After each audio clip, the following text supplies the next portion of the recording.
তার টাকা পয়সা না থাকলেও চলবে, শুধুমাত্র তার মনটা বড় হওয়া চাই। হ্যাঁ ম্যাডাম, আপনি ঠিক বলেছেন। যদি এই ছেলেটাকে আমি বিয়ে করি কেমন হবে?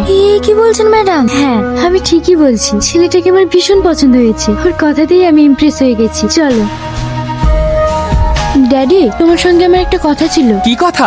আমি বিয়ে করতে চাই। এ তো খুশির খবর। তাহলে আজই আমার বন্ধুকে ফোন করে ব্যাপারটা জানাচ্ছি। ড্যাডি, তোমার বন্ধু ছেলে কিনা? তাহলে? আমি একটা ছেলেকে পছন্দ করেছি। সে কিন্তু গরিব, কিন্তু তার মনটা ভালো। কিন্তু আমাদের স্ট্যাটাসের সঙ্গে মিলবে কি করে? ড্যাডি, ওর কিছু নেই তো কি হয়েছে? আমাদের তো সবকিছু আছে। দেখ, তোর মা মারা যাবার পর থেকে তোর কোনো কিছুতেই অমত করিনি, তাই তুই যেটা ভালো বুঝিস সেটাই কর। তোর খুশিতেই আমি খুশি। কাঁদিস না, পৃথিবী ছেড়ে সবাইকে একদিন চলে যেতে হবে। এই কষ্টটা আমি অনেক আগেই পেয়েছি, কিন্তু আমাদেরকে তো বাঁচতে হবে। বল, খেয়ে নে। রিয়াজ, ম্যাডাম, আপনি? তোমাকে একটা কথা বলার জন্য এসেছিলাম, কিন্তু এই মুহূর্তে তোমাকে যে কিভাবে বলি। কি কথা? তোমাকে আমি বিয়ে করতে চাই, তুমি আমায় বিয়ে করবে?